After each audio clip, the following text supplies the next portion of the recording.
अरावली पर्वत को पूरी तरह से ख़त्म कर दिया जाएगा, क्योंकि अभी सुप्रीम कोर्ट का नया ही आदेश आदेश आया है कि जितने भी अरावली पर्वत श्रृंखला के जितने भी 100 मीटर से कम रेंज के जितने भी पहाड़ है उनको अब नष्ट कर दिया जाएगा, या फिर उनको अरावली पर्वत श्रृंखला नहीं मानी जाएगी।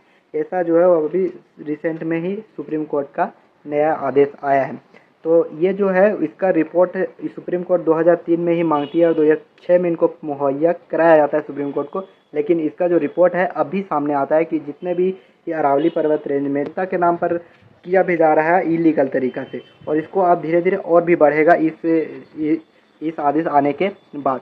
लेकिन अगर ऐसा रियल में होता है तो अरावली पर्वत तो छोड़िए, यहाँ के राजस्थान, हरियाणा, गुजरात और दिल्ली एनसीआर तक जो है राजस्थान की जो थार मरुस्थल है उसका फैलाव हो जाएगा। दूषित राजधानी हो गया पूरा विश्व का, तो उसमें और भी ज़्यादा हो जाएगा। पूरा का पूरा नॉर्थ ईस्ट जो है वो साफ हो जाएगा, आम जनता वहाँ से पलायन करने पर मजबूर हो जाएगी। लेकिन इसका फ़ायदा केवल पता किसको है? केवल पूंजीपतियों का ही इससे फ़ायदा है, क्योंकि पूंजीपति लोग वहाँ से इलीगल तरीके से माइनिंग करेंगे और उससे जो सीमेंट या फिर बालू पत्थर इलीगल तरीका से उसका जो है वह ट्रांसपोर्ट एक्सपोर्ट के ज़रिए बेच के उसको वो पूंजी वहाँ से कमाएंगे।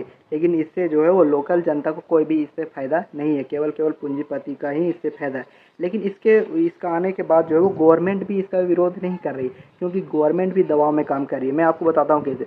क्योंकि देखिए, जब चुनाव होता है तो चुनाव प्रचार के लिए जो है वह सभी नेताओं या कोई भी पार्टी का हो उसको जो है वो प्रचार के लिए जो है वो पैसा फंड लेना होता है, तो उसको इलेक्टोरल बॉन्ड के ज़रिए फंड दिया जाता है। और वही इलेक्टोरल बॉन्ड में जो बड़े बड़े कंपनी के जो होते हैं, जैसे कि कोई भी अंडानी अंबानी सभी का पैसा लगा रहता है उसी इलेक्टोरल बॉन्ड में, और उसी से उसको पैसा दिया जाता है। तो कोई भी पार्टी या नेता जो है उसके विरुद्ध जा कर के अगर काम करता है तो वो हो सकता है उसको प्रचार प्रसार में जो है वो उसको पैसा ना मिले। इसी के दबाव में आकर के अभी कोई भी पार्टी या अभी कोई भी नेता उसका विरोध नहीं कर रहा है। लेकिन इसका विरोध हमें और आपको करना होगा, क्योंकि ये केवल एक पर्वत श्रृंखला नहीं है, ये पूरा का पूरा नॉर्थ ईस्ट जो है वो इससे अरावली पर्वत पर ही टिका हुआ है। मैं आपको बताता हूँ, बंगाल की खाड़ी से जो भी वर्षा होती है राजस्थान में 10% 5% वो इसी वजह से होता है कि अरावली पर्वत से ही होता है।